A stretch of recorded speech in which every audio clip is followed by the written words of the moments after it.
ರಾಜಸ್ಥಾನ ಕೋಟೆ ಕೊತ್ತಲುಗಳ ರಾಜ್ಯ. ನೂರಾರು ವರ್ಷಗಳ ಈ ರಾಜ್ಯದ ಇತಿಹಾಸದಲ್ಲಿ ಬಂದು ಹೋದ ಅರಸರೆಷ್ಟೋ, ಆಳಿ ಪಾಳಿ ಅಳಿದು ಹೋದ ರಾಜ ಮನೆತನಗಳೆಷ್ಟೋ.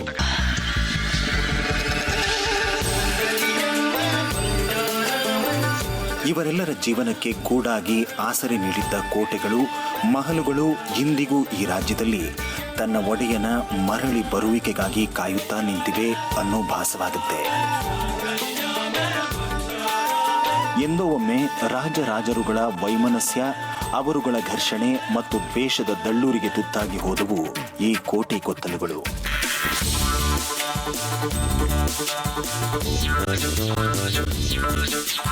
ಹಿಂದೊಮ್ಮೆ ಸುಭಿಕ್ಷತೆಯ ಸಂಕೇತವಾಗಿದ್ದ ಈ ದೈತ್ಯ ಕೋಟೆಗಳಲ್ಲಿ ಹಿಂದಿನ ಶಕ್ತಿ ಉಳಿದಿಲ್ಲ.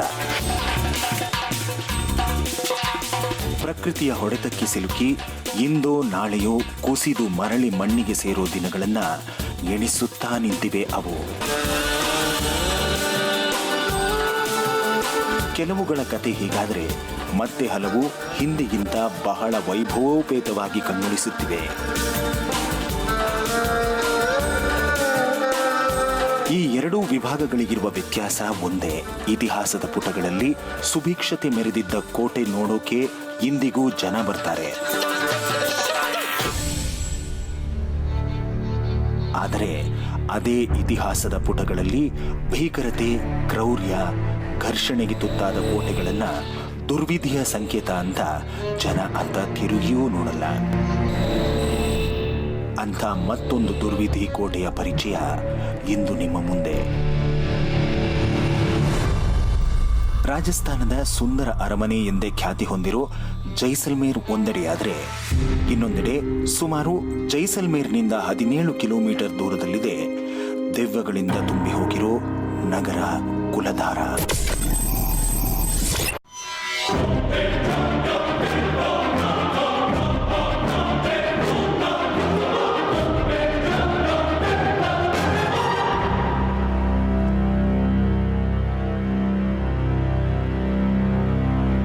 ಇದೆ ಕುಲ್ಧಾರ.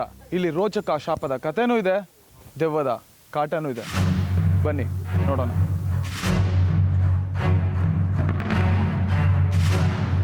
ಈ ಕುಲಧಾರ ನಗರದ ಇತಿಹಾಸದ ಮೇಲೊಂದು ಕಣ್ಣು ಹಾಯಿಸಿದರೆ ಅಚ್ಚರಿಯ ಸಂಗತಿಗಳು ಬಹಿರಂಗಗೊಳ್ಳುತ್ತವೆ.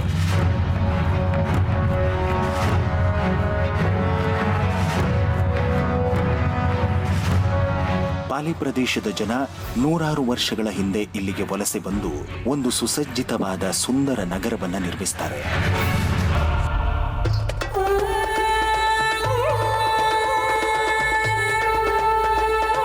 ವ್ಯಾವಹಾರಿಕ ಹಾಗೂ ಸಾಮಾಜಿಕವಾಗಿ ಸುಭಿಕ್ಷವಾಗಿದ್ದ ಕುಲಧಾರ ನಗರದಲ್ಲಿ ವ್ಯಾಪಾರ ಮಾಡೋಕೆ ನೆರೆ ರಾಜ್ಯಗಳಲ್ಲದೆ ನೆರೆ ದೇಶಗಳಿಂದಲೂ ವ್ಯಾಪಾರಿಗಳು ಬರುತ್ತಿದ್ರು. ಇಲ್ಲಿನ ಜನರಿಗೆ ಬಡತನ ಅಂದ್ರೆ ಏನು ಅನ್ನೋದೇ ಗೊತ್ತಿರಲಿಲ್ಲ. ಅಷ್ಟು ಸುಭಿಕ್ಷವಾಗಿತ್ತು ಈ ಕುಲಧಾರ. ಮದುಮಗಳಂತೆ ಕಂಗೊಳಿಸಿದ್ದ ಈ ಪ್ರದೇಶ ಈಗ ಮರಣ ಶೈಲಿಯಲ್ಲಿರೋ ವಿಧವೆಯ ಹಾಗೆ ಕಂಡು ಬರ್ತಾ ಇದೆ. ಏನಾಯ್ತು ಕುಲಧಾರ ನಗರಕ್ಕೆ? ವಜ್ರ ವೈಡೂರ್ಯಗಳಿಂದ ಅಲಂಕೃತವಾಗಿದ್ದ ನಗರ ಹೀಗೇಕೆ ಧೂಳು ತಿನ್ನುತ್ತಿದೆ? ಅಂತಹ ಮಹಾಪತನಕ್ಕೆ ಕಾರಣವಾದರೂ ಏನಿತ್ತು ಅನ್ನೋದನ್ನ ಹುಡುಕೋದೇ ನಮ್ಮ ಇಂದಿನ ಕೆಲಸ. ಇಲ್ಲಿರುವ ಪಿಶಾಚಿಗಳ ದರ್ಶನ ಮಾಡಿ ನಿಜಕ್ಕೂ ಅವು ಇಲ್ಲಿವೆಯಾ ಅನ್ನೋದನ್ನ ತಿಳಿಯೋಣ.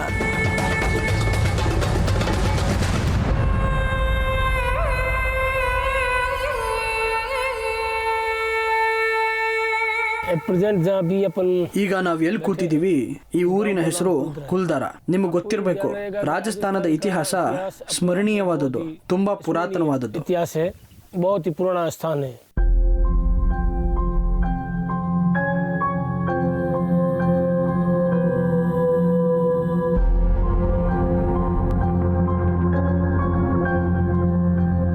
ಆಗ್ಲಿಂದ ನಡ್ಕೊಂಡು ಹೋಗ್ತಾ ಇದೀನಿ.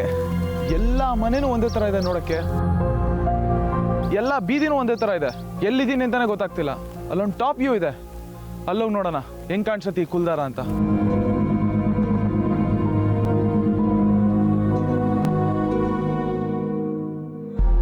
ಇಷ್ಟು ದೊಡ್ಡದಾಗಿದೆ ಈ ಕುಲ್ದಾರ.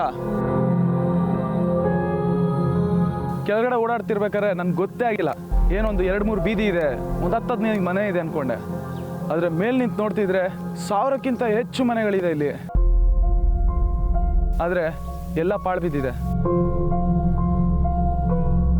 ಮನೆಗಳು ಮಾತ್ರ ಅಲ್ಲ, ನನ್ನ ಹಿಂದೆ ದೇವಸ್ಥಾನ ಇದೆ.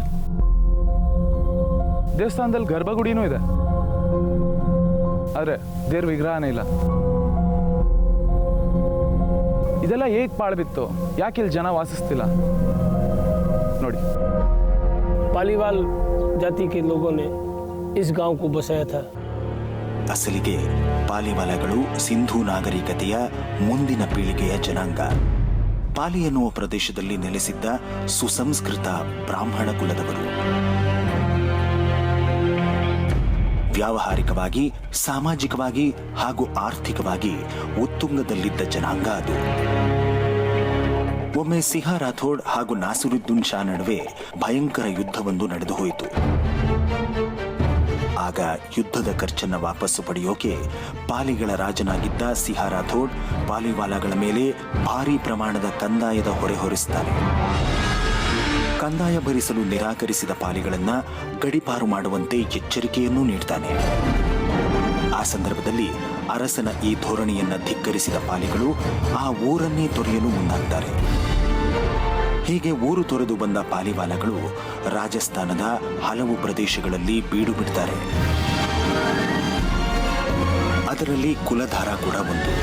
ಪಾಲಿವಾಲ್ ಜಾತಿಯ ಜನ ಪಾಲಿಯಿಂದ ಜೈಸಲ್ಮೀರ್ಗೆ ವಲಸೆ ಬಂದು ಇಲ್ಲಿನ ರಾಜನಿಂದ ಜಮೀನು ಖರೀದಿ ಮಾಡಿ ಸುಮಾರು 84 ಹಳ್ಳಿಗಳನ್ನ ನಿರ್ಮಿಸಿದ್ರು. ಅವರು ಪಾಲಿಯಿಂದ ಕುಲಧಾರಕ್ಕೆ ಬಂದಾಗ ಯಾರಲ್ಲೂ ನಯಾ ಪೈಸೆ ಕೂಡ ಇರಲಿಲ್ಲ. ತಮ್ಮ ತೀಕ್ಷ್ಣ ಬುದ್ಧಿ ಹಾಗೂ ಚುರುಕಿನ ಕೆಲಸಗಳಿಂದ ಕೆಲ ಸಮಯದಲ್ಲೇ ಕುಲಧಾರವನ್ನ ಪ್ರಮುಖ ವ್ಯಾಪಾರಿ ಕೇಂದ್ರವನ್ನಾಗಿಸಿದ್ರು. ಪಾಲಿವಾಲ್ ಜನಗಳ ಸಂಸ್ಕೃತಿ ತುಂಬಾ ವಿಶೇಷವಾದದ್ದು. ಈ ಇಡೀ ಹಳ್ಳಿ ತುಂಬಾ ಸಮೃದ್ಧಿಯಾಗಿತ್ತು. ಅವರು ಮಾಡದ ವ್ಯಾಪಾರವೇ ಇರಲಿಲ್ಲ. ಹಾಗೆಯೇ ಅವರಿಗೆ ಯಾವುದೇ ಸರಹದ್ದು ಇರಲಿಲ್ಲ. ಅವರ ಅಭಿರುಚಿ ಮತ್ತು ಚಿಂತನೆಗಳು ಉತ್ತುಂಗ ಸ್ಥಿತಿಯಲ್ಲಿದ್ದವು. ಪಾಲಿವಾಲದ ಜನರು ವೈದಿಕ ಪರಂಪರೆಯ ನಿಷ್ಠ ಪಾಲಕರು.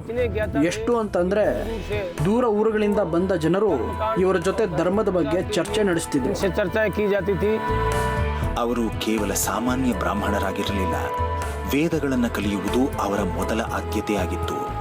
ಆದರೆ ಅವರ ಸಾಮಾಜಿಕ ಬದುಕಿಗೂ ಧಾರ್ಮಿಕ ಬದುಕಿಗೂ ಸಂಬಂಧವಿರಲಿಲ್ಲ. ಇವರ ಆರ್ಥಿಕ ವ್ಯವಸ್ಥೆ ತುಂಬಾ ಪ್ರಬಲವಾಗಿತ್ತು. ವೈದಿಕ ಶಿಕ್ಷಣ ಹೊಂದಿದ್ದ ಇವರು ಒಳ್ಳೆ ಇಂಜಿನಿಯರ್ಗಳು ಕೂಡ ಆಗಿದ್ರು. ಸಿಂಧೂ ನಾಗರಿಕತೆಯ ಮುಂದಿನ ಪೀಳಿಗೆಯವರಾಗಿದ್ದರಿಂದ ನೀರಾವರಿ ಹಾಗೂ ನಗರ ರೂಪಿಸುವ ಕಲೆ ಅವರಿಗೆ ರಕ್ತಗತವಾಗಿಯೇ ಬಂದಿತ್ತು.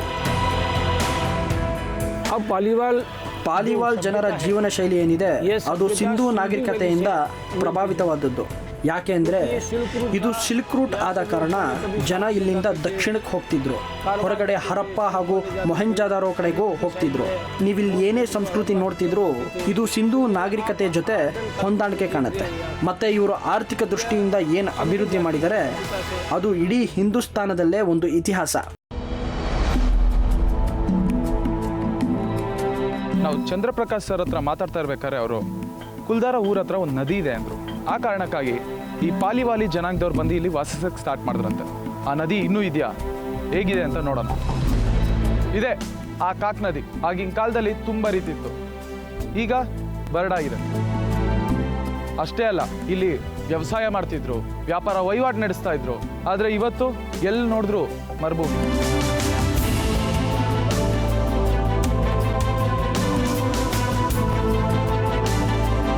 सिल्क रूट के कारण और दूसरा एरिगेशन इनकी बहुत अच्छी थी, तो बहुत अच्छी क्रॉप्स हुआ करती थी. गले का व्यापार चलता था, सिल्क रूट का व्यापार चलता था. इसके कारण ये बहुत ही आर्थिक संपन्न हुआ. ಹೀಗೆ ಕುಲಧಾರ ಆರ್ಥಿಕ ಹಾಗೂ ಸಾಮಾಜಿಕವಾಗಿ ದಿನೇ ದಿನೇ ಬಲಗೊಳ್ಳುತ್ತಾ ಹೋಗುತ್ತೆ. ಈ ಯಶಸ್ಸಿನ ಹಿಂದೆ ಪಾಲಿವಾಲಗಳ ನಿಷ್ಣಾತ ಬುದ್ಧಿ ಚುರುಕಾಗಿ ಕೆಲಸ ಮಾಡಿತ್ತು. ಆದರೆ ಈ ಯಶಸ್ಸು ಬಹಳ ದಿನಗಳವರೆಗೆ ಉಳಿಲಿಲ್ಲ.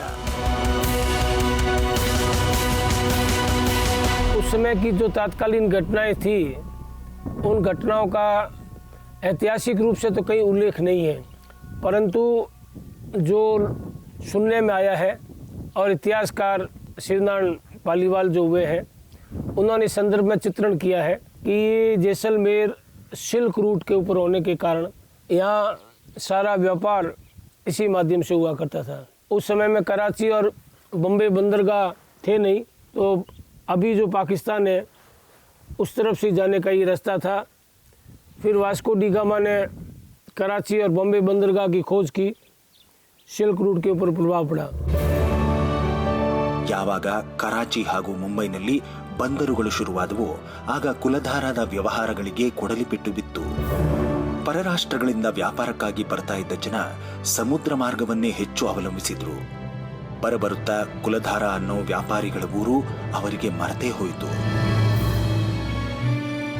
ಇದರಿಂದಾಗಿ ಈ ಪ್ರದೇಶದ ಆರ್ಥಿಕ ಸ್ಥಿತಿ ಹದಗೆಟ್ಟು ಹೋಯಿತು. यहाँ के जो राजा थे वो बड़े निरंकुश थे। उनकी निरंकुशता के कारण उनके जो अन्य सामंत वर्ग थे उन्होंने ये पालीवाल जाति वाले लोगों पर कुछ अत्याचार करने शुरू किए। ಕಂಗಾಲಾದ ಕುಲಧಾರದ ರಾಜ ಪಾಲಿವಾಲಗಳ ಮೇಲೆ ಕಂದಾಯದ ಹೊರೆ ಹೊರಿಸಿದ. ಇದರಿಂದ ಪಾಲಿವಾಲಗಳು ಬಚಾವಾಗುವ ಯಾವುದೇ ದಾರಿಯೂ ಇರಲಿಲ್ಲ. तो इन्होंने कहा कि हम we shouldn't pay any kind tax in fair of the state. If the state want the some charitable work so we are doing and we will do like that. This struggle is so longer. ಆದರೆ ಇದರಿಂದ ಅವರಿಗೆ ಹೊರಗೆ ಬರಲೇಬೇಕಿತ್ತು. ಹಾಗಾಗಿ ಮತ್ತೊಮ್ಮೆ ಪಾಲಿವಾಲಾಗಳ ಸಮುದಾಯ ಕುಲಧಾರವನ್ನ ತೊರೆದು ಮತ್ತೆ ಗುಳೆ ಹೋಗುವ ಆಲೋಚನೆ ಮಾಡಿತು. ಆದರೆ ಇತಿಹಾಸದಲ್ಲಿ ದಾಖಲಾಗಿರದ ಇನ್ನೊಂದು ಅಂಶ ಯಾವುದೋ ಇದೆ. ಅದರಿಂದಾಗಿಯೇ ಪಾಲಿವಾಲಾಗಳು ಕುಲಧಾರವನ್ನ ತೊರೆದರು. ಕೇವಲ ಕಂದಾಯ ಕಟ್ಟುವ ಸಮಸ್ಯೆ ಅವರದಾಗಿರಲಿಲ್ಲ, ಆದರೆ ಅವರಿಗೆ ಭರಿಸಲಾಗದ ಸಂಗತಿಯೊಂದು ಮನನೋಯಿಸಿತ್ತು. ಅದರೊಂದಿಗೆ ಅವರು ರಾಜಿ ಮಾಡಿಕೊಳ್ಳುವ ಪ್ರಮೇಯವೇ ಇರಲಿಲ್ಲ. सालम सिंह राजपूत नहीं थे, वो छोटी जाति के थे। राजा के उस समय में दीवान रखे थे जो जैसलमेरी पब्लिक को देखभाल करना, किसी से लेना देना, हिसाब किताब इस तरीके से। लेकिन आप राजपूत को क्या करोगे जी, कोई समय बलवंत आ जाता है। देखभाल मुश्किल थी।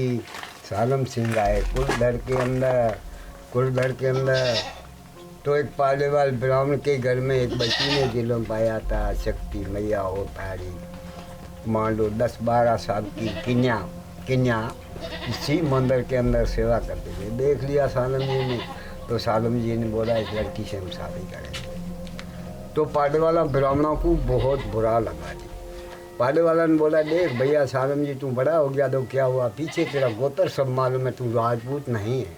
हमारा धर्म सबसे अलग है, हम पालेवाल ब्राह्मण हैं, हमारी कन्या तेरे को नहीं देंगे। तो उसके पास पावर ज़्यादा थी जी। सालम सिंह ने हट पकड़ लिया, बोला आप खुशी से दोगे तब भी ठीक है, नहीं तो यही मैया शादी लायक होगा तब हम आएंगे, जबरदस्ती उठा के जाएंगे। ಇವೆಲ್ಲ ಸಮಸ್ಯೆಗಳಿಂದಾಗಿ ಪಾಲಿವಾಲಾಗಳು ಕುಲಧಾರವನ್ನು ತೊರೆದು ಮುಂದೆ ಹೋದರು. जैसलमेर रिपब्लिक को दुख देने लग गया। जैसलमेर रिपब्लिक के हर बात से टैक्स वगैरह ज़्यादा लगाने लग गया। जैसलमेर रिपब्लिक से अपने मनमाना अत्याचार भी करने लग गया। जब राजाओं का अत्याचार चलने लगा तो इन्होंने क्या किया कि एक मीटिंग की काठोड़ी गांव में और उन्होंने निर्णय लिया कि अब अपने को यहाँ पर रहना नहीं है। तो आज से 25 फरवरी 1825 को ये एक ही रात में सारे 84 गांव खाली करके चले गए। ಇಲ್ಲಿಂದನೇ ಅನ್ಸುತ್ತೆ ಆ ಕುಲ್ದಾರ್ ಜಮೀನ್ದಾರರು ಜನರನ್ನ ಮೀಟ್ ಮಾಡ್ತಾ ಇದ್ದು, ಅವ್ರ ಸುಖ ದುಃಖಗಳನ್ನ ಹಂಚ್ಕೊತಾ ಇದ್ದಿದ್ದು. ಆ ಕೊನೆ ರಾತ್ರಿ ಊರ್ ಬಿಡ ನಿರ್ಧಾರ ಮಾಡಿದ್ದು ಇಲ್ಲಿಂದನೇ ಅನ್ಸುತ್ತೆ. ಒಂದೇ ರಾತ್ರಿಲಿ ಅವ್ರು ಹಂಚ್ಕೊಂಡಂಥ ಸುಖ ದುಃಖ, ಆ ನೋವು, ಈ ಆಸ್ತಿ ಪಾಸ್ತಿ, ಆ ಮಣ್ಮೇಲಿಟ್ಟಿದ್ದಂಥ ನಂಬಿಕೆ ಎಲ್ಲದನ್ನು ಬಿಟ್ಟು ಶಾಪ ಹಾಕಿ ಕುಲ್ದಾರಿಂದ ಆಚೆ ಹೋದರು. ಪಾಲಿವಾಲಾಗಳು ಇಲ್ಲಿನ ಪ್ರದೇಶವನ್ನ ತೊರೆದ ಮೇಲೆ ಒಂದೊಮ್ಮೆ ಹಸುರಿನಿಂದ ಕಂಗೊಳಿಸಿದ್ದ ಕುಲಧಾರದ ನೆಲ ಈಗ ಬರೀ ಹಳದಿ ಧೂಳಿನಿಂದ ತುಂಬಿ ಹೋಗಿದೆ.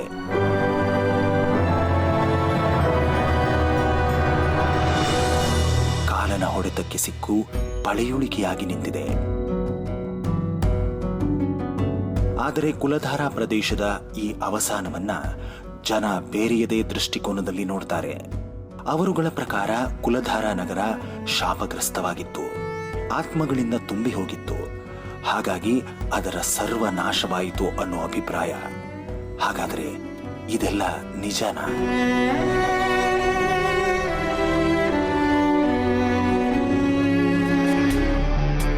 ಕುಲಧಾರಾದಲ್ಲಿರೋ ಸಾಕಷ್ಟು ಸ್ಮಾರಕ ಹಾಗೂ ಕಟ್ಟಡಗಳು ನೆಲಕಚ್ಚಿವೆ. ಕೆಲವೊಂದು ಭೂಮಿಯ ಒಳಗೆ ಹುದುಗಿ ಹೋಗಿವೆ. ಇಲ್ಲಿ ಒಂದೊಮ್ಮೆ ಏನೋ ಇತ್ತು ಅನ್ನುವುದರ ಸಾಕ್ಷಿಯೇ ಇಲ್ಲವೆಂಬಂತೆ ಭೂಮಿಯ ಒಡಲಲ್ಲಿ ಬೆರೆತು ಹೋಗಿವೆ. ಕುಲ್ದಾರ ಹತ್ರ ಇದು ಒಂದು ಹಳ್ಳಿನೇ. ನೋಡಿದ್ರೆ ಎಲ್ಲ ಮನೆಗಳು ಮರಳಲ್ಲಿ ಮುಚ್ಚೋಗಿದೆ. ಈ ಒಂದು ಮನೆ ಮಾತ್ರ ಏನೋ ಕಾಣಿಸ್ತಿದೆ.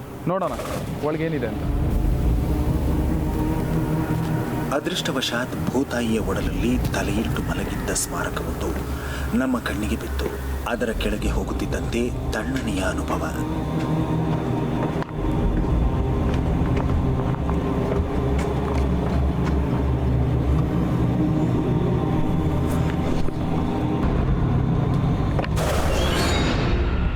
ಇಲ್ಲಿ ಒಳಗಡೆ ಹೋಗ್ತಾನೆ ಒಂದು ಭಯದಲ್ಲಿ ಹೋದೆ. ಯಾಕೆಂದರೆ ಒಳಗಡೆ ಯಾವುದಾದ್ರು ಒಂದು ದೊಡ್ಡ ಆದಿ ಸಿಗತ್ತಾ ಅಥವಾ ಜಾಗ ಸಿಗತ್ತಾ ನೋಡೋಕ್ಕೆ ಅಂತ. ಆದರೆ ಅಂಥದ್ದೇನಾಗಿಲ್ಲ. ಯಾಕೆಂದರೆ ಈ ಮನೆ ಮುಕ್ಕಾಲು ಭಾಗ ಮರಳಲ್ಲಿ ಮುಚ್ಚೋಗಿದೆ.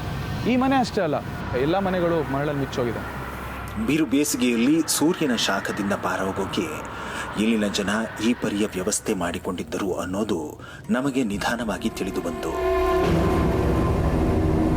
ಎಲ್ಲ ಮನೆಗಳ ಸುತ್ತಳತೆ 45/70 ಚದುರ ಅಡಿಗಳಿವೆ. ಎಲ್ಲ ಮನೆಗಳಲ್ಲೂ ಗ್ಯಾರೇಜ್, ಗೆಸ್ಟ್ ರೂಮ್, ಡೈನಿಂಗ್ ಹಾಲ್ಗಳಿದ್ವು. ಕುಲಧಾರಾ ನಗರದ ವಿನ್ಯಾಸ ಇಂದಿನ ಆಧುನಿಕ ನಗರಗಳ ವಿನ್ಯಾಸವನ್ನು ಹೋಲುತ್ತೆ. 1500 ಮನೆಗಳಿದ್ದ ಸುಸಜ್ಜಿತವಾದ ಬಡಾವಣೆ, ಪಾರ್ಕಿಂಗ್ ಮಾಡೋಕೆ ಪಾರ್ಕಿಂಗ್ನ ಸ್ಥಳ, ನೀರಿನ ಸಲಕರಣೆ, ಸುಸಜ್ಜಿತವಾದ ರಸ್ತೆಗಳು ಎಲ್ಲವೂ ಇಲ್ಲಿತ್ತು. ಅಂದಿನ ಕಾಲದಲ್ಲಿ ಸಾರಿಗೆಗೆ ಜನ ಅವಲಂಬಿತವಾಗಿದ್ದು ಎತ್ತಿನ ಬಂಡಿಗಳನ್ನ. ಈ ಎತ್ತಿನ ಬಂಡಿಗಳ ಪಾರ್ಕಿಂಗ್ ಆಗಿಯೇ ಇಲ್ಲಿ ಪಾರ್ಕಿಂಗ್ ಸೌಲಭ್ಯವಿತ್ತು. ಇದನ್ನ ನೀವು ನಂಬಲೇಬೇಕು. ಕುಲಧಾರಾ ನಗರದ ಪ್ರತಿ ಪ್ರಜೆಯೂ ಶ್ರೀಮಂತನಾಗಿದ್ದ. ಇವರು ಎಷ್ಟು ಆರ್ಥಿಕವಾಗಿ ಸಮೃದ್ಧಿಯಾಗಿದ್ರು ಅಂದ್ರೆ ರಾಜನು ಕೂಡ ಇವ್ರ ಬಳಿ ಬಂದು ಸಾಲ ಬೇಡಿ ತನ್ನ ರಾಜ್ಯಕ್ಕೆ ಕೊಂಡೊಯ್ಯುತ್ತಿದ್ದ. ಸುತ್ತಮುತ್ತಲಿನ ಕೆಲ ಹಳ್ಳಿಗಳ ರೈತರಿಗೂ ಕುಲಧಾರಾದ ಜನ ಸಾಲ ಕೊಡ್ತಾ ಇದ್ರು. ಇದಷ್ಟೇ ಅಲ್ಲ, ಪಾಲಿವಾಲಾಗಳು ವೈದಿಕ ಬ್ರಾಹ್ಮಣರಾಗಿದ್ದರಿಂದ ದೇವಾಲಯಗಳನ್ನು ನಿರ್ಮಿಸೋದ್ರಲ್ಲಿ ಅವರಿಗೆ ಬಹಳಷ್ಟು ಆಸಕ್ತಿ ಇತ್ತು. ಅವರುಗಳು ನಿರ್ಮಿಸಿದ ದೇವಾಲಯಗಳನ್ನು ನಾವಿಲ್ಲಿ ಇಂದಿಗೂ ಕಾಣಬಹುದು. ಸುಂದರ ವಿನ್ಯಾಸ, ಅದ್ಭುತವಾದ ವಾಸ್ತು ಹಾಗೂ ಗಮನ ಸೆಳೆಯುವಂತಹ ವಿನ್ಯಾಸವನ್ನ ಅವರು ದೇವಾಲಯಗಳ ನಿರ್ಮಾಣಕ್ಕೆ ಬಳಸ್ತಾ ಇದ್ರು. ಆದರೆ ಅಂದು ಸರ್ವಕಾಲದಲ್ಲೂ ಪೂಜೆ ಸ್ವೀಕರಿಸುತ್ತಿದ್ದ ದೇವಾಲಯಗಳು ಇಂದು ಬಣಗುಡ್ತಾ ಇವೆ. ಯಾವುದೇ ದೇವಾಲಯದಲ್ಲೂ ದೇವರ ಮೂರ್ತಿಗಳೇ ಇಲ್ಲ. ಇದು ಸತ್ಯ. ಇಲ್ಲಿನ ದೇವಾಲಯಗಳು ಕೂಡ ಮುಕ್ತಿ ಕಾಣದೆ ಅಲೆಯುತ್ತಿರೋ ಆತ್ಮಗಳ ಗೂಡಾಗಿದೆ ಅನ್ನೋ ಮಾತುಗಳು ಕೇಳಿ ಬರ್ತಾ ಇವೆ. ಸುಮಾರು 8ರಿಂದ 10 ಪರಿವಾರಗಳು ಇಲ್ಲಿ ಬಂದು ನೆಲೆಸಿದ್ರು. ನಾವು ಅವರನ್ನು ಕಳಿಸಿ ಇಲ್ಲಿ ಪ್ರಿಸರ್ವೇಷನ್ ಕಾರ್ಯಕ್ರಮವನ್ನು ಕೈಗೊಳ್ಳಲಾಗಿದೆ. ಮತ್ತೆ ಇದನ್ನ ಟೂರಿಸ್ಟ್ಗಳಿಗೆ ಸುಸಂಸ್ಕೃತವಾಗಿ ಪರಿಚಯಿಸಲು ಇದನ್ನ ಟೂರಿಸ್ಟ್ ಡೆಸ್ಟಿನೇಷನ್ ಆಗಿ ಅಭಿವೃದ್ಧಿಗೊಳಿಸಲಾಗಿದೆ. ಕೆಲವು ಬಾರಿ ಇಂತಹ ಸ್ಮಾರಕಗಳನ್ನು ರಕ್ಷಿಸೋದು ಎಲ್ಲರ ಕರ್ತವ್ಯವಾಗಿರುತ್ತೆ. ಆದರೆ ಆಧುನಿಕತೆಯ ವೇಗಕ್ಕೆ ಸಿಲುಕಿ ಹಿಂದಿನ ಇತಿಹಾಸ ಮಣ್ಣಲ್ಲಿ ಮಣ್ಣಾಗಿ ಹೋಗುತ್ತೆ. ಇಂತಹವುಗಳನ್ನು ರಕ್ಷಿಸೋದು ನಮ್ಮ ಜವಾಬ್ದಾರಿ. ರಾಜಸ್ಥಾನದ ಸರ್ಕಾರ ಈ ನಿಟ್ಟಿನಲ್ಲಿ ಒಳ್ಳೆಯ ಕೆಲಸವನ್ನೇ ಮಾಡಿದೆ. ಪುರಾತತ್ವ ಇಲಾಖೆಯ ಪಟ್ಟಿಯಲ್ಲಿ ಇದನ್ನ ಸಂರಕ್ಷಿತ ಸ್ಮಾರಕ ಎಂದು ಘೋಷಣೆ ಮಾಡಿದೆ. ಇದೆಲ್ಲ ನೋಡಿದ ಮೇಲೆ ಮನಸ್ಸು ಭಾರವಾಗತೊಡಗಿತು. ಅದ್ಯಾವ ಪರಿಯ ಶಾಪ ಈ ಪರಿಯಾಗಿ ಈ ನಗರವನ್ನ ನುಂಗಿ ನೀರು ಕುಡಿದು ಬಿಡ್ತು ಅನ್ನೋ ಸಂಕಟ ಎಲ್ಲರಲ್ಲೂ ಮನೆ ಮಾಡಿತ್ತು. ಇಲ್ಲಿ ಮುಂದೆ ಹೋದ್ರೆ ಒಂದು अपने देखा?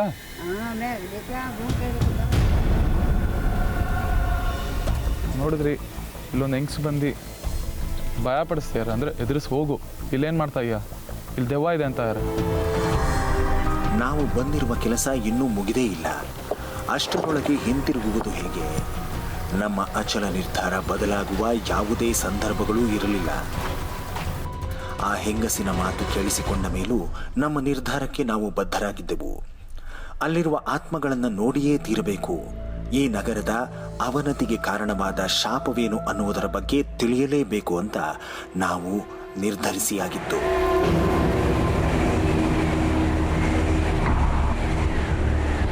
ಇಲ್ಲಿ ಒಂಟಿಯಾಗಿ ಓಡಾಡೋಕ್ಕೆ ಸಖತ್ ಭಯ ಆಗ್ತಿದೆ. ಯಾಕೆಂದರೆ ಕೇಳಿಸ್ಕೊಳ್ಳಿ, ಜೋರಾಗಿ ಬೀಸ್ತಿರೋವಂಥ ಗಾಳಿ ಸದ್ದು ಮತ್ತು ಎಲ್ಲೋ ಪಕ್ಷಿಗಳ ಸದ್ದು, ಫ್ರೀಸಿಂಗ್ ಫಿಯರ್ ಅಂತಾರಲ್ಲ, ಆ ಥರ ಒಂದು ನಮ್ಮಲ್ಲಿ ಭಯ ಹುಟ್ಟಿದೆ.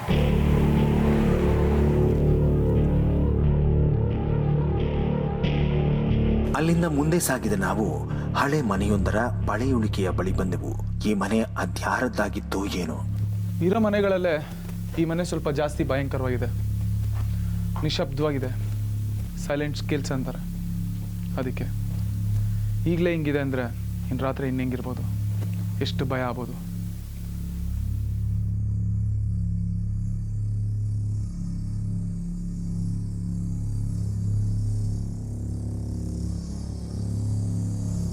ಅಲ್ಲಿ ಯಾವುದೋ ಒಂದು ಬಾಗಿಲಿದೆ, ಒಳಗೆ ಹೋಗಿ ನೋಡೋಣ.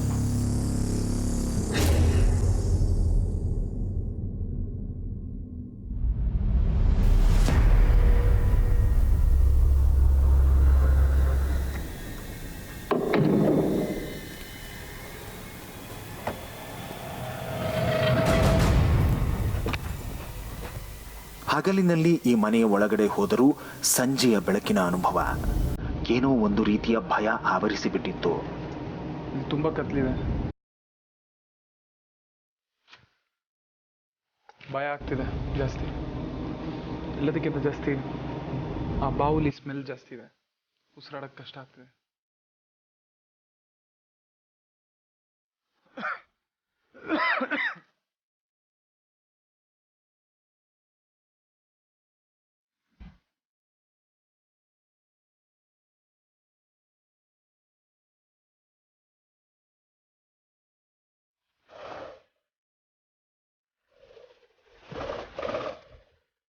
ಇಲ್ಲಿ ಬೆಳಗ್ಗೆ ಹೊತ್ತು ಬರೋಕ್ಕೆ ತುಂಬ ಭಯ ಆಗ್ತದೆ.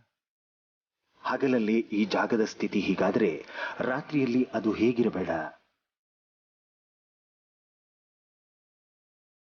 ನೋಡಿ, ಒಂದು ಕೈ ನೋಡೇ ಬಿಡೋಣ. ಆತ್ಮಗಳೇನಾದರೂ ಕಾಣಿಸಿದಲ್ಲಿ ಇಲ್ಲಿನ ಜನ ಹೇಳುವ ಮಾತಲ್ಲಿ ಸತ್ಯ ಇದೆ ಅಂತ ನಂಬೋಣ ಅಂತ ನಾವು ಮಾತಾಡಿಕೊಂಡೆವು. ಹಾಗಾಗಿ ರಾತ್ರಿ ಮತ್ತೆ ಈ ಜಾಗಕ್ಕೆ ಬರೋಕೆ ನಾವು ತೀರ್ಮಾನಿಸಿದೆವು.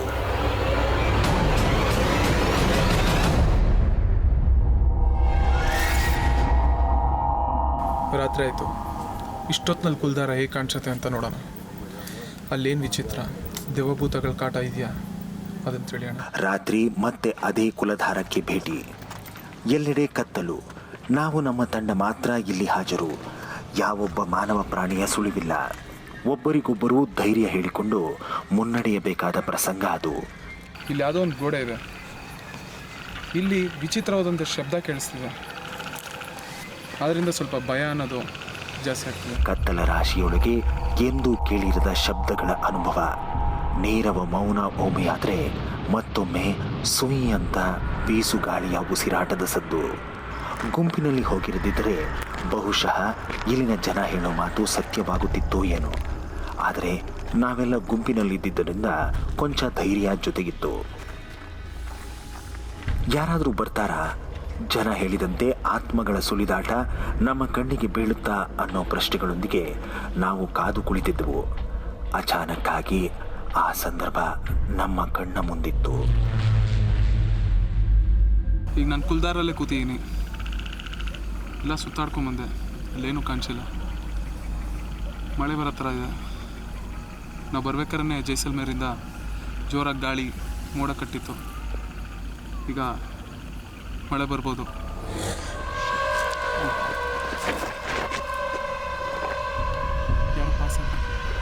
ಯಾರೋ ಯಾರು? ಶರತ್ನ ಹಿಂದೆ ಯಾವುದೋ ಒಂದು ನೆರಳು ನಡೆದಾಡಿದ ಹಾಗಾಯಿತು. ಎಲ್ಲರಿಗೂ ಅದೇ ಅನುಭವ. ಬಹುಶಃ ಇದು ಯಾವುದೋ ಆತ್ಮ ಇರಬೇಕು ಅನ್ನುವುದು ನಮ್ಮೆಲ್ಲರ ಊಹೆಯಾಗಿತ್ತು. ಎಲ್ಲರ ಮೈ ಬೆವರೋಕೆ ಶುರುವಾಗಿತ್ತು. ಅಂದರೂ ಸಾವರಿಸಿಕೊಂಡು ಅದೇನು ಅಂತ ನೋಡೋಕೆ ಮುಂದಾದೆವು. ನೆರಳು ಎಲ್ಲರ ಕಣ್ಣಿಗೂ ಬಿತ್ತು. ಎಲ್ಲರಿಗೂ ಅದು ಕಾಣಿಸಿತ್ತು. ಯಾವುದೋ ಒಂದು ಬಗೆಯ ಶಕ್ತಿ ನಮ್ಮೆಲ್ಲರನ್ನೂ ಸೋಕಿದಂತಹ ಅನುಭವ. ಇಲ್ಲಿ ಯಾರೋ ಹೋದ್ರು. ಇಷ್ಟೆಲ್ಲ ನೋಡಿದ ಮೇಲೆ ಕುಲಧಾರ್ನ ಜನ ಹೇಳೋ ಮಾತುಗಳಲ್ಲಿ ಸತ್ಯವಿದೆ ಅನ್ನಿಸತೊಡಗಿತ್ತು.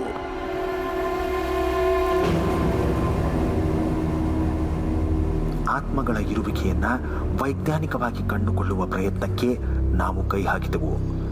ನಮ್ಮಲ್ಲಿದ್ದ ಕೆಲವು ಉಪಕರಣಗಳಿಂದ ಆತ್ಮಗಳ ಇರುವಿಕೆಯನ್ನ ಸಾಬೀತುಪಡಿಸಿಕೊಳ್ಳಲು ಮುಂದಾದೆವು.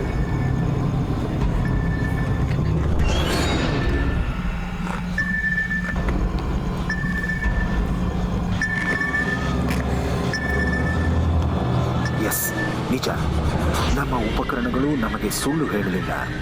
ಅಲ್ಲಿ ನಕಾರಾತ್ಮಕ ಶಕ್ತಿಗಳಿರುವ ಬಗ್ಗೆ ನಮಗೆ ಸಾಕ್ಷಿ ಸಿಕ್ಕಿತ್ತು. ದೆವ್ವ ಇದೆಯಾ ಇಲ್ವಾ, ಇದೊಂದು ದೊಡ್ಡ ಪ್ರಶ್ನೆ. ನನಗಿಲ್ಲಿ ಈ ಜಾಗದಲ್ಲಿ ಬಂದು ಆ ಥರದ್ದು ಯಾವುದೂ ಫೀಲ್ ಆಗಿಲ್ಲ. ಈಗಲೂ ನನಗೆ ಆ ಉತ್ತರ ಸಿಕ್ಕಿಲ್ಲ. ಸೊ ಈ ಪ್ರಶ್ನೆ ತಡ ಮಾಡದೆ ನಾವು ಅಲ್ಲಿಂದ ಜಾಗ ಖಾಲಿ ಮಾಡಬೇಕಾಯಿತು.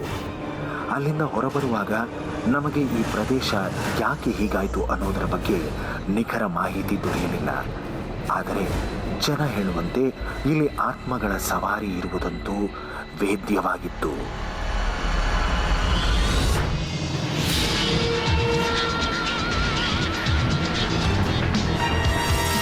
ಜೈಸಲ್ಮೇರ್ ಇಲ್ಲಿಂದ ಕೇವಲ 50 ಕಿಲೋಮೀಟರ್.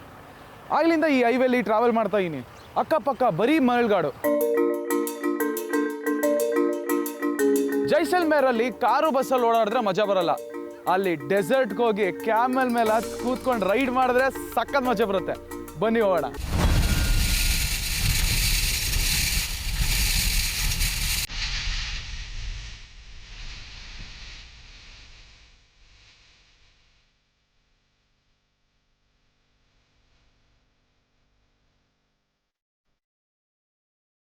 ಜೈಸಲ್ಮೇರ್ನ ಕೋಟೆ ಥಾರ್ ಮರುಭೂಮಿಯನ್ನ ತನ್ನ ಸುತ್ತಲೂ ಚಾಚಿಕೊಂಡಿರೋದ್ರಿಂದ ಇಲ್ಲಿಗೆ ಹೋಗಬೇಕೆಂದರೆ ಮರುಭೂಮಿಯನ್ನ ದಾಟಿಯೇ ಹೋಗಬೇಕು. ಹೀಗೆ ನಮ್ಮ ಸವಾರಿ ಸಾಗಿತ್ತು. First time camel ride. ತುಂಬಾ ದೊಡ್ಡ ರೈಡ್ ಇದೆ, ನೋಡೋಣ ಹೆಂಗಿರತ್ತೆ ಅಂತ. ಇಷ್ಟು ಮೇಲ್ ಕೂತ್ಕೊಂಡು ಸಖತ್ ಖುಷಿ ಆಗ್ತಿದೆ.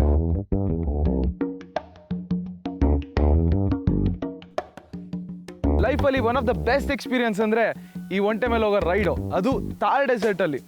ಸೂಪರ್.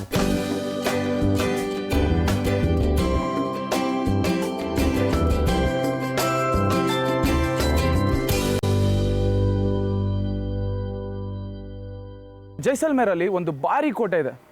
ಅದು ಪ್ರಜೆಗಳಿಗೋಸ್ಕರ, ಪ್ರಜೆಗಳ ರಕ್ಷಣೆಗೋಸ್ಕರ ಕಟ್ಟಿದ್ದಾರೆ. ಅದು ಯಾವ ಕೋಟೆ ಅಂತ ಇವತ್ತಿನ ಎಪಿಸೋಡ್.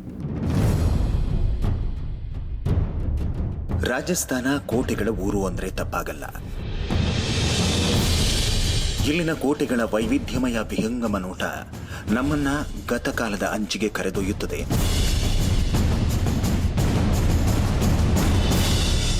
ಜೈಸಲ್ಮೇರ್ ಕೋಟೆ ಕೂಡ ಇಂತಹ ಕೋಟೆಗಳಲ್ಲಿ ಒಂದು. ಈ ಕೋಟೆ ಇರೋದು ರಾಜಸ್ಥಾನದ ಜೈಸಲ್ಮೇರ್ನಲ್ಲಿ. 1165ರಲ್ಲಿ ರಜಪೂತ ಅರಸ ರಾವಲ್ ಜೈಸಲ್ ಈ ಕೋಟೆಯನ್ನ ಕಟ್ಟಿಸಿದ. ಹಾಗಾಗಿ ಈ ಕೋಟೆಗೆ ಜೈಸಲ್ಮೇರ್ ಅನ್ನೋ ಹೆಸರು ಬಂತು. ಈ ಕೋಟೆಯಲ್ಲೇನು ಅಂತಹ ವಿಶೇಷತೆ ಇದೆ ಅಂತ ನೀವು ಹುಬ್ಬೇರಿಸಬಹುದು. ಆದರೆ ಇದು ಅಂತಿಂತಹ ಕೋಟೆಯಲ್ಲ.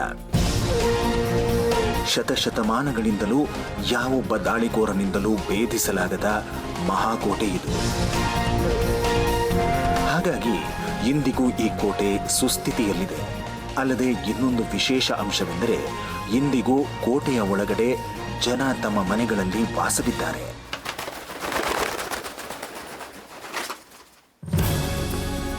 ಈ ಕೋಟೆಯು ತಿಳಿ ಹಳದಿ ಬಣ್ಣದ ಕಲ್ಲುಗಳಿಂದ ಕಟ್ಟಲ್ಪಟ್ಟಿದೆ. ಹಗಲಿನಲ್ಲಿ ಹಳದಿ ಬಣ್ಣದಲ್ಲೂ ಮತ್ತೆ ಸಂಜೆಯಾಗುತ್ತಿದ್ದಂತೆ ಚಿನ್ನದ ಬಣ್ಣದಲ್ಲೂ ಈ ಕೋಟೆ ಗೋಚರಿಸುತ್ತೆ. ಹಾಗಾಗಿ ಇದನ್ನ ಸೋನಾರ್ ಕಿಲಾ ಅಂತಲೂ ಕರೀತಾರೆ.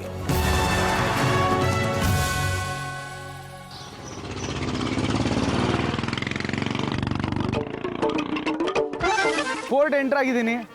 ಸಖತ್ ದೊಡ್ಡದಾಗಿದೆ ಈ ಫೋರ್ಟು. ಈ ಫೋರ್ಟ್ ವಿಶೇಷ ಏನು ಗೊತ್ತಾ, ಇಲ್ಲಿ ಜನರು ವಾಸಿಸ್ತಿದ್ದಾರೆ.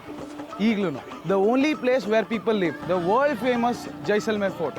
ಒಳಗೋಗೋಣ, ಈ ಜನರು ಜೀವನ ಹೆಂಗಿದೆ, ಅವ್ರ ವಹಿವಾಟು ಹೆಂಗಿದೆ ಅಂತ ನೋಡೋಣ. ಜೈಸಲ್ಮೇರ್ನ ಕೋಟೆ ವಿಶ್ವದಲ್ಲೇ ಅತಿ ಪುರಾತನವಾದ ಕೋಟೆ. ಇಂದಿಗೂ ಜನಜೀವನ ಹೊಂದಿರುವ ಏಕೈಕ ಕೋಟೆ ಅಂತ ಅದು ವಿಶ್ವದಲ್ಲಿ ತನ್ನ ಖ್ಯಾತಿಯನ್ನ ಪಡೆದಿದೆ. ಈ ಜಾಗ ಪ್ರವಾಸಿಗರ ಆಕರ್ಷಣೀಯ ಕೇಂದ್ರಬಿಂದು. ಹೊರದೇಶಗಳಿಂದ ಬರೋ ಪ್ರಯಾಣಿಕರಿಗೆ ಕೋಟೆಯೊಳಗೆ ಇನ್ನೂ ಜನಜೀವನ ಇದೆ ಅನ್ನೋದೇ ಆಶ್ಚರ್ಯದ ಸಂಗತಿ. ಅಲ್ಲದೆ ಕೋಟೆಯ ಸೌಂದರ್ಯಕ್ಕೆ ಇಲ್ಲಿಗೆ ಬರೋ ಪ್ರವಾಸಿಗರು ಮಾರು ಹೋಗದೇ ಇರೋದಿಲ್ಲ. ಜೈಸಲ್ಮೇರ್ ಕೋಟೆ ಏನಿದೆ ಅದು ಹಿಂದೂಸ್ತಾನದ 2ನೇ ಅತಿ ದೊಡ್ಡ ಕೋಟೆ. ಮತ್ತೆ ಈಗಲೂ 3000 ಜನ ಉಳ್ಕೊಂಡಿರುವಂತ ಪ್ರಪಂಚದ ಏಕೈಕ ಕೋಟೆ. ಮತ್ತೆ ಈ ಜನ ಸುಮಾರು ತಲೆಮಾರುಗಳಿಂದ ಇಲ್ಲೇ ವಾಸಿಸ್ತಾ ಇದ್ದಾರೆ. ಒಮ್ಮೆ ಕೋಟೆಯ ಒಳಗಡೆ ಬಂದರೆ ಗತಕಾಲಕ್ಕೆ ಅದು ನಮ್ಮನ್ನ ಕರೆದುಕೊಂಡು ಹೋಗುತ್ತೆ. ರಾಜರ ಆಳ್ವಿಕೆಯ ಕಾಲದಲ್ಲಿದ್ದೇವೇನೋ ಅನ್ನೋ ಅನುಭವ ಉಂಟಾಗುತ್ತೆ. ಸುಂದರವಾದ ಹಳದಿ ಬಣ್ಣದ ಗೋಡೆಗಳು, ನಾಜೂಕಾಗಿ ಕೆತ್ತಿರುವ ಕಿಟಕಿಯ ಅಂಚುಗಳು, ಸುಂದರವಾದ ಬಾಲ್ಕನಿಗಳು ಮುಂತಾದವುಗಳನ್ನು ನೋಡ್ತಾ ಇದ್ರೆ ಸದ್ಯದಲ್ಲೇ ರಾಜ ಈ ಪ್ರಾಂಗಣಕ್ಕೆ ಬಂದು ಮಾತನಾಡುತ್ತಾನೇನೋ ಅನ್ನೋ ಅನುಭವ. ಇಂತಹ ಕನಸಿನಿಂದ ಹೊರಬರ್ತಾ ಇದ್ದಂತೆ ಕೋಟೆಯೊಳಗೆ ಜೀವನ ಮಾಡ್ತಿರೋ ಜನ ನಿಮಗೆ ಎದುರಾಗ್ತಾರೆ. ಅವರು ರಾಜರ ಕಾಲದಂತೆ ವೇಷಭೂಷಣ ಧರಿಸೋಲ್ಲ. ನಮ್ಮ ನಿಮ್ಮಂತೆಯೇ ಅವರು ಸಾಮಾನ್ಯರು. ಆದರೆ ಬಹಳ ವರ್ಷಗಳಿಂದ ಇಲ್ಲಿ ಜೀವನ ಮಾಡ್ತಾ ಇದ್ದಾರೆ ಅಷ್ಟೇ. ಜೈಸಲ್ಮೇರ್ನಲ್ಲಿ 3000 ಜನ ಏನಿದ್ದಾರೆ ಅವ್ರ ಮುಖ್ಯ ಉದ್ಯೋಗ ಒಂದು ಟೂರಿಸಂ. ಅವರು ಕೋಟೆ ಒಳಗಡೆ 40 ಹೋಟ್ಲುಗಳನ್ನು ಮಾಡ್ಕೊಂಡಿದ್ದಾರೆ. ಮತ್ತೆ 17 ರೆಸ್ಟೋರೆಂಟ್ಗಳಿವೆ ಹಾಗೂ ಒಳಗಡೆ 5000 ಮನೆಗಳಿವೆ. ಈಗಲೂ ಜಾಯಿಂಟ್ ಫ್ಯಾಮಿಲಿಗಳಿವೆ. ಅಣ್ಣ ತಮ್ಮಂದ್ರು ಒಟ್ಟಿಗೆ ಇದ್ದು ಈಗಲೂ ಪುರಾತನ ಸಂಸ್ಕೃತಿನ ಪಾಲಿಸ್ತಾರೆ. पुराने कल्चर को फॉलो कर रहा है. ಈ ಕೋಟೆಯ ಇನ್ನೊಂದು ವೈಶಿಷ್ಟ್ಯವೇನೆಂದರೆ ಭಾರತದ ಎಲ್ಲಾ ಕೋಟೆಗಳನ್ನ ಮೊಘಲರು ವಶಪಡಿಸಿಕೊಂಡರೂ ಈ ಜಾಗಕ್ಕೆ ಅವರು ನುಸುಳೋಕೂ ಆಗಲಿಲ್ಲ. ಬಾರಿ ಬಾರಿ ದಾಳಿ ಮಾಡಿದರೂ ಕೋಟೆಯನ್ನ ಮುಟ್ಟಲು ಆಗದ ರೀತಿಯಲ್ಲಿ ಅವರೆಲ್ಲ ಮರಳಿ ಹೋದರು. ಹಾಗಾದರೆ ಅಂತಹ ವಿಶೇಷವಾದ ರಕ್ಷಣೆ ಈ ಕೋಟೆಗೆ ಏನಿತ್ತು ಅನ್ನೋದನ್ನ ತಿಳಿಬೇಕಾದ್ರೆ ನಾವು ಗತಕಾಲಕ್ಕೆ ಹೋಗಬೇಕು. ಅಲ್ಲಾವುದ್ದೀನ್ ಖಿಲ್ಜಿ ಈ ಕೋಟೆನ ವಶಪಡಿಸ್ಕೊಬೇಕು ಅನ್ನೋದಕ್ಕೋಸ್ಕರ ಒಟ್ಟು 7 ವರ್ಷಗಳ ಕಾಲ ಸತತ ಹೋರಾಟ ನಡೆಸ್ತಾನೆ. ಆದರೆ ಅದು ಸಾಧ್ಯನೇ ಆಗಲ್ಲ. ಅಲ್ಲಾವುದ್ದೀನ್ ಖಿಲ್ಜಿ ಧೃತಿ ಕೆಡದಿರ 7 ವರ್ಷಗಳ ಕಾಲ ಈ ಜನರು ಆಚೆ ಬರ್ತಾರೆ ಅನ್ನೋದಕ್ಕೋಸ್ಕರ ಕಾಯ್ತಾ ಇದ್ರು. ಆದರೆ ಆಶ್ಚರ್ಯ ಏನು ಗೊತ್ತಾ, 7 ವರ್ಷಗಳ ಕಾಲ ಇಲ್ಲಿನ ಜನ ಇಲ್ಲೇ ವಾಸ ಮಾಡ್ತಿದ್ರು. ಅದೇಗೆ ಅಂತ ನೋಡಿ.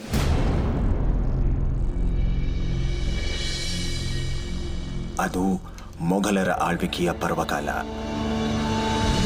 ಅಲ್ಲಾವುದ್ದೀನ್ ಖಿಲ್ಜಿ ತನಗೆ ಬೇಕು ಅನಿಸಿದ ಕಂಡ ಕೋಟೆಗಳ ಮೇಲೆ ದಾಳಿ ಮಾಡಿ ಅವನ್ನ ವಶಪಡಿಸಿಕೊಳ್ತಾ ಇದ್ದ. ಈ ಕೋಟೆಯ ಮೇಲೂ ಆತ 2 ಬಾರಿ ದಾಳಿ ನಡೆಸಿದ್ದ. अलाउद्दीन खिलजी के जब अटैक हुए यहाँ पे, ಅಲಾವುದ್ದೀನ್ ಖಿಲ್ಜಿ ಕೋಟೆ ಮೇಲೆ 2 ಬಾರಿ ಆಕ್ರಮಣ ಮಾಡಿದ್ರು. ಮೊದಲು ಬಾರಿ 1 ತಿಂಗಳು ಹಾಗೂ 2ನೇ ಬಾರಿ 6 ತಿಂಗಳು ಬಿಡಾರ ಹೊಡಿದ್ರು. 6 ತಿಂಗಳಾದ್ರೂ ಅವ್ರಿಗೆ ಗೆಲ್ಲಕ್ಕಾಗಿರ್ಲಿಲ್ಲ. किले का केवल घेरे डाल के रखा, लेकिन वो जीत नहीं पाया. ಹಾಗಾದರೆ ಆ ಕೋಟೆಯಲ್ಲಿ ಅಂತಹ ರಕ್ಷಣಾ ತಂತ್ರವೇನಿತ್ತು? ಭೇದಿಸಲಾಗದ ರಹಸ್ಯವೇನಿತ್ತು?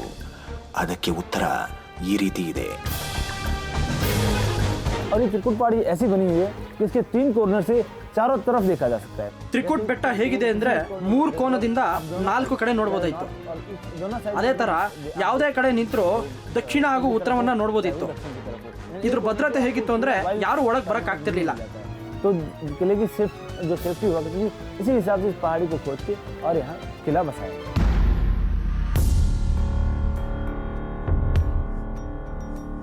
ನಿರಾಸೆಯಿಂದ ಕೋಪೋದ್ರಿಕ್ತನಾಗಿದ್ದ ಖಿಲ್ಜಿ ತನ್ನ ಸೇನಾಧಿಕಾರಿಯನ್ನ ಈ ಬಗ್ಗೆ ವಿಚಾರಿಸ್ತಾನೆ. ಆಗ ದೊರೆತ ಉತ್ತರದಿಂದಾಗಿ ಖಿಲ್ಜಿ ನಡುಗಿ ಹೋದ. ಕೋಟೆಯ ಒಳಗಡೆ ಪ್ರಜೆಗಳಿಗಾಗಿ ರೂಪಿಸಲಾಗಿದ್ದ ಸೌಲಭ್ಯಗಳು ಹೇಗಿದ್ದವೆಂದರೆ ಯಾವುದಕ್ಕೂ ಅವರು ಹೊರಬರುವ ಪ್ರಮೇಯವೇ ಇರಲಿಲ್ಲ.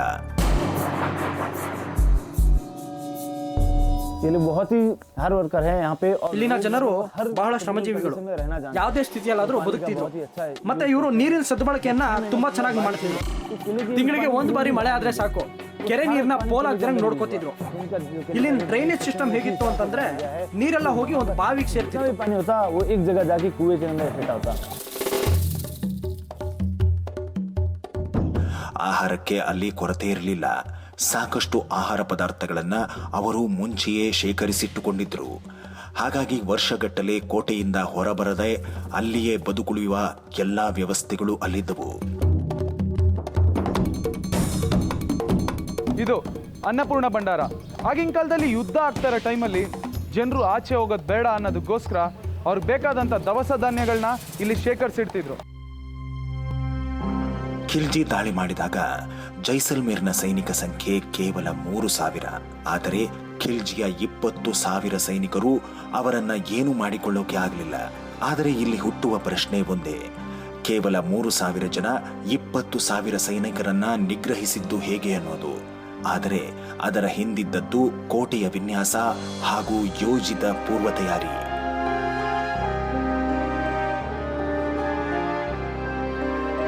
ಈ ಜೈಸಲ್ಮೇರ್ ಕೋಟೆಯ ವಿಶೇಷ ಏನು ಗೊತ್ತಾ? ಇದನ್ನ ತ್ರಿಕೋಟ್ ಅನ್ನೋ ಬೆಟ್ಟದ ಮೇಲೆ ಕಟ್ಟಿದ್ದಾರೆ. ಯಾಕಂದರೆ ಯಾರಾದರೂ ಎದುರಾಳಿ ಬಂದು ಅಟ್ಯಾಕ್ ಮಾಡೋಕ್ಕೆ ಟ್ರೈ ಮಾಡಿದ್ರೆ ಇವ್ರ ಮೇಲಿಂದನೇ ಅವ್ರನ್ನ ಮಟ್ಟ ಹಾಕ್ಬೋದು ಅಂತ. ಅದೇನೆಂದರೆ ತ್ರಿಕೋಟಾದ ಬೆಟ್ಟದ ಮೇಲಿರೋದ್ರಿಂದ ಜೈಸಲ್ಮೇರ್ನ ಕೋಟೆಯೊಳಗೆ ಹೋಗೋದು ಕಠಿಣ. ಅಲ್ಲದೆ ಬೆಟ್ಟದ ಮೇಲಿಂದ ನೋಡೋ ಸೈನಿಕನಿಗೆ ಶತ್ರುಗಳು ಸಮೀಪಿಸುವ ಬಗ್ಗೆ ವಿಹಂಗಮ ನೋಟವಿರ್ತಾ ಇತ್ತು. ಇಲ್ಲಿ ಬಂದು ನೋಡಿದ್ರೆ ಎಲ್ಲಿ ನೋಡಿದ್ರು ಬ್ಯಾಸಿನ್ಸೇ ಕಾಣಿಸುತ್ತೆ. ಈ ಕೋಟೆ ಸುತ್ತ ಒಟ್ಟು 99 ಬ್ಯಾಸಿನ್ಸ್ಗಳಿದೆ. ಪಿರಂಗಿಗಳು ತುಂಬ ಇತ್ತು, ಇವಾಗ ಉಳ್ಕೊಂಡಿರೋದು ಕೇವಲ 5.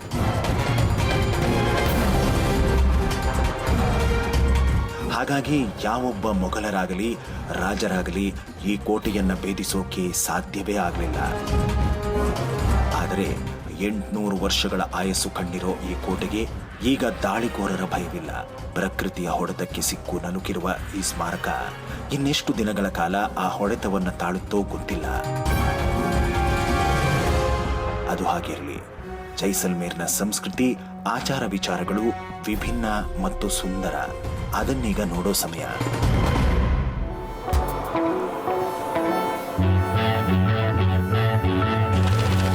ಜೈಸಲ್ಮೇರ್ನ ಇನ್ನೊಂದು ಮುಖ ನೋಡೋ ಸಮಯ. ಇಲ್ಲಿನ ಜನ ಕೇವಲ ಬುದ್ಧಿಶಾಲಿಗಳು ಮಾತ್ರವಲ್ಲ, ಕಲೆ ಮತ್ತು ಸಂಸ್ಕೃತಿಯಲ್ಲಿ ಇವರಿಗಿರುವ ಅಭಿರುಚಿ ಭಾರತದ ಬೇರೆಲ್ಲ ಪ್ರಾಂತ್ಯಗಳಿಗಿಂತಲೂ ವಿಭಿನ್ನ ಮತ್ತು ವಿಶಿಷ್ಟ. ಕೋಟೆಯ ಒಳಗೂ ಹೊರಗೂ ಇರುವ ಅಂಗಡಿಗಳಲ್ಲಿ ರಾಜಸ್ಥಾನಿ ಕರಕುಶಲ ವಸ್ತುಗಳು, ಆಭರಣಗಳು, ಅದೆಲ್ಲಕ್ಕೂ ಮಿಗಿಲಾಗಿ ಯುವ ಜನತೆಯನ್ನ ಸೆಳೆಯುವ ರಾಜಸ್ಥಾನಿ ಕಲೆಯ ಮುದ್ರಣವಿರುವ ಟಿ ಶರ್ಟ್ಗಳು ಗಮನ ಸೆಳೆಯುತ್ತವೆ. ರಾಜಸ್ಥಾನದ ಸೊಬಗು ಅಡಗಿರುವುದು ಇದರಲ್ಲೇ. ನಾನೀಗ ಇರೋದು ಈ ಫೋರ್ಟ್ನ ತುಂಬಾ ಹಳೆಯ ಅಂಗಡಿಯಲ್ಲಿ. ಕೌನ್ ಸ ಫೋಟೋ ಪೇಂಟ್ ಕರೆಂಗೆ ಆಪ್? ರಾಜಸ್ಥಾನಿ ಕಲ್ಚರ್ನ ಪೇಂಟ್ ಮಾಡ್ತೀವಿ ಸರ್. ರಾಜಸ್ಥಾನಿ ಕಲ್ಚರ್ ನೋಡ್ತೀರಲ್ಲ, ರಾಜಸ್ಥಾನಿ ಕಲ್ಚರ್ನ ಇಲ್ಲಿ ಬಿಟ್ಕೊಡಲ್ಲ. ಅವ್ರ ನೇಟಿವಿಟಿ ಅದೇ ನಮ್ಮ ಇಂಡಿಯಾದು ಆಸ್ತಿ.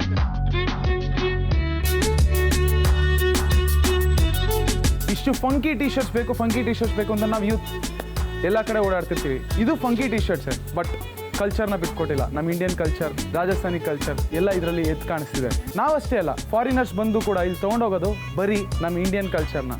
ಸೊ ಒಂದು ಖುಷಿ ಏನು ಅಂದರೆ, ಫಾರಿನರ್ಸ್ ಬಂದು ನಮ್ಮ ಕಲ್ಚರ್ನ ಅವ್ರ ದೇಶಕ್ಕೆ ತೊಗೊಂಡೋಗ್ತಾರೆ. So we are proud about it.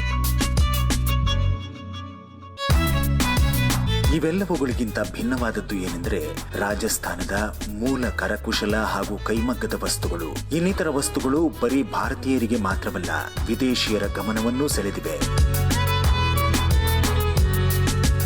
And we have been here in Jaisalmer for 3 days, and now we like very much the fort because it's very quiet. We like it very much, the life here, because it's very quiet.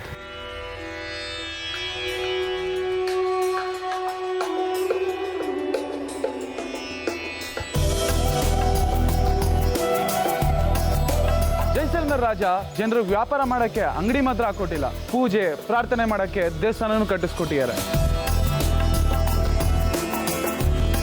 ನೋಡ್ತಾ ಇದ್ರೆ ಈ street full ದೇವಸ್ಥಾನಗಳೇ. Shiva temple ಇದೆ, Lakshminarayana temple ಇದೆ, ಆಮೇಲೆ Jain temple ಇದೆ. ಈ ಥರ ಅವ್ರ ನಂಬಿಕೆ ತಕ್ಕನಂಗೆ ಪೂಜೆ ಮಾಡೋಕ್ಕೋಸ್ಕರ ಎಷ್ಟೋ ದೇವಸ್ಥಾನ ಕಟ್ಟಿಸಿದ್ದಾರೆ.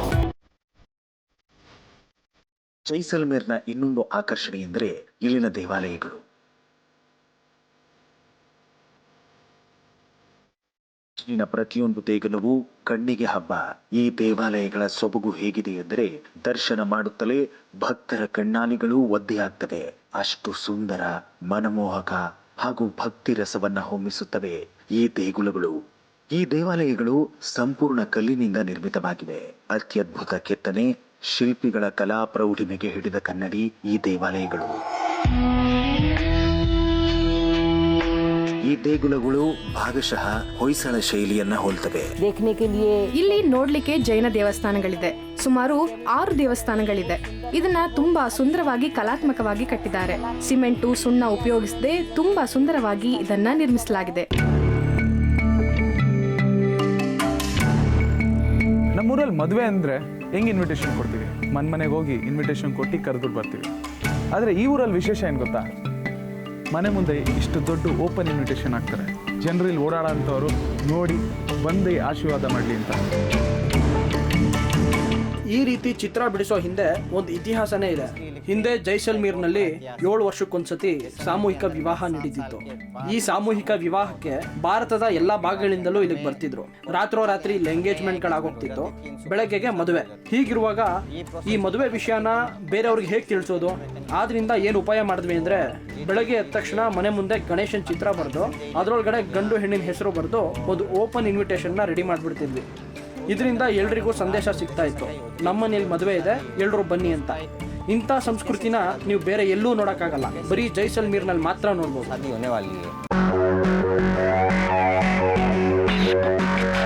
ಜೈಸಲ್ಮೇರ್ನಲ್ಲಿರೋ ಅಂಗಡಿ ನೋಡಿದ್ವಿ, ದೇವಸ್ಥಾನ ನೋಡಿದ್ವಿ. ನನಗೇನು ಆಸೆ ಆಯಿತು ಅಂದರೆ ಈ ಟಾಪ್ ವ್ಯೂ ಅಲ್ಲಿ ಇಲ್ಲಿರೋ ಮನೆಗಳನ್ನ, ಅಂಗಡಿನ ಎಲ್ಲ ಒಟ್ಟಿಗೆ ನೋಡಬೇಕು ಅಂತ.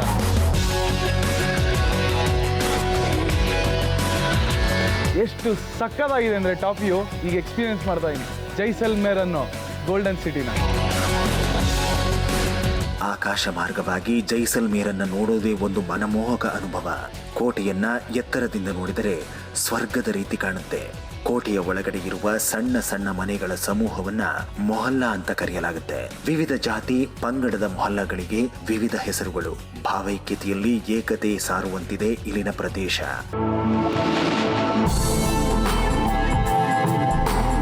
ಇದೆ ಮಹಾರಾಜರ ಆಸ್ಥಾನ. ಇದು ಈ ಕೋಟೆಯ ಸೆಂಟ್ರ್ ಭಾಗದಲ್ಲಿದೆ. ಇಲ್ಲಿಂದಾನೆ ಅವರು ಜನರನ್ನ ಮಾತಾಡಿಸಿ ಯೋಗಕ್ಷೇಮ ವಿಚಾರಿಸ್ತಿದ್ರು. ಇದು ಜೈಸಲ್ಮೇರ್ ಮಹಾರಾಜ ಉಳ್ಕೊಂಡಂತ ಸ್ಥಳ.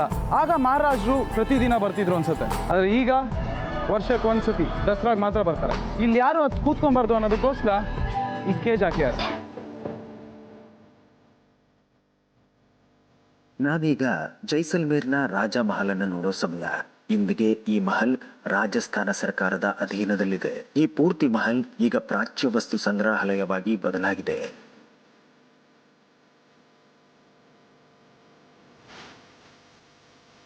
ಈ ಮಹಲಿನ ಒಳ ಪ್ರವೇಶಿಸುತ್ತಿದ್ದಂತೆ ರಾಜ ಹಾಗೂ ರಾಣಿಯರಾದಿಯಾಗಿ ರಾಜಮನೆತನದ ಪ್ರತಿಯೊಬ್ಬರಿಗೂ ಒಂದೊಂದು ಕೋಣೆಗಳಿವೆ. ಆದರೆ ಆ ಕೋಣೆಗಳಲ್ಲಿ ರಾಜಮನೆತನದ ಯಾರೊಬ್ಬರೂ ಇಲ್ಲ. ಅಲ್ಲಿ ಕೇವಲ ಅವರ ನೆನಪುಗಳು ಮಾತ್ರ.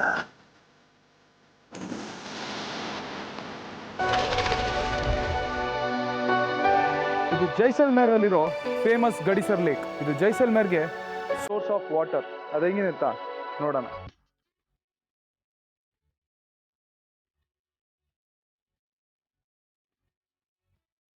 ಇದು ನ್ಯಾಚುರಲ್ ಲೇಕ್ ಅಲ್ಲ. ಈ ಜೈಸಲ್ಮೇರ್ ರಾಜ ಇದನ್ನ ಕಟ್ಸಿರೋದು. ಯಾಕೆಂದ್ರೆ ಇದು ಡೆಸರ್ಟ್ ಏರಿಯಾ. ಇಲ್ಲಿ ನೀರಿಲ್ಲ ಅಂದ್ರೆ ತುಂಬಾ ಕಷ್ಟ ಆಗುತ್ತೆ. ಅದಕ್ಕೆ ಅಂತ ಇದನ್ನ ಕಾಪಾಡ್ಕೊಂಡ್ ಬಂದಿದ್ದಾರೆ.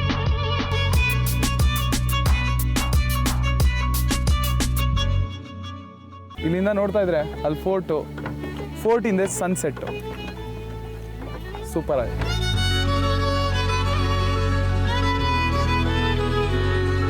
ಕುಲಾಧಾರದ ಮನಮಿಡಿಯುವ ಕಥೆ ಕೇಳಿದ ಮೇಲೆ ಜೈಸಲ್ಮೇರ್ನ ವೈಭವವನ್ನು ನೋಡಿ ಮನಸ್ಸು ಹಗುರಾಗಿತ್ತು. ಆದರೆ ನಮ್ಮ ಪ್ರಯಾಣ ಇನ್ನೂ ಮುಗಿದಿಲ್ಲ. ದೂರದಿಂದೆಲ್ಲೋ ಓ ದೂರುಕೆ ಮುಸಾಫಿರ್ ಅನ್ನೋ ಹಾಡು ಗುನುಗುತ್ತಿತ್ತು. ನಮ್ಮ ಪ್ರಯಾಣ ಮುಂದುವರೆದಿತ್ತು. ನಾನೊಂದು ಲೈಫ್ ಟೈಮ್ ಎಕ್ಸ್ಪೀರಿಯನ್ಸ್ನ ಪಡ್ಕೊಂಬಂದಿದ್ದೀನಿ. ಯಾಕೆಂದರೆ ಒಳಗೆ ಹೋಗಿದಾಗ ನಾನು ಕೋಟೆಗೆ ಹೋಗ್ತಾ ಇದೀನಿ ಅನಿಸ್ತು. ಬಟ್ ಹೋಗಿದ್ದು ಕೋಟೆಗಲ್ಲ, ಯಾವುದೋ ಒಂದು ಡಿಫ್ರೆಂಟ್ ಸಿಟಿಗೆ ಅನಿಸ್ತಿದೆ. ಯಾಕೆಂದರೆ ಅಲ್ಲಿನ ಜನ ಅಷ್ಟು ಪ್ರೀತಿ ತೋರಿಸ್ತಾರೆ, ಕಲ್ಚರ್ನ ಅಷ್ಟು ಕಾಪಾಡ್ಕೊಂಡಿದ್ದಾರೆ. ನನ್ನ ಮನಸ್ಸು ಇಲ್ಲಿಂದ ಹೋಗೋಕೆ ಒಪ್ಕೊತಾನೆ ಇಲ್ಲ. ನನಗೊಂದೇ ಒಂದು ಆಸೆ ಇದೆ, ಏನಂದರೆ ಈ ಕಲ್ಚರ್ ಹಂಗೆ ಉಳಿಬೇಕು, ಈ ಕೋಟೆಯಲ್ಲಿ ಜನ ಹಂಗೆ ಬದುಕಬೇಕು, ನಾವು ಯಾವಾಗ ಬಂದರೂ ಅಷ್ಟೇ ಪ್ರೀತಿ ತೋರಿಸ್ಬೇಕು ಅಂತ. ಇದು ನಮ್ಮ ದೇಶದ ಕಥೆ.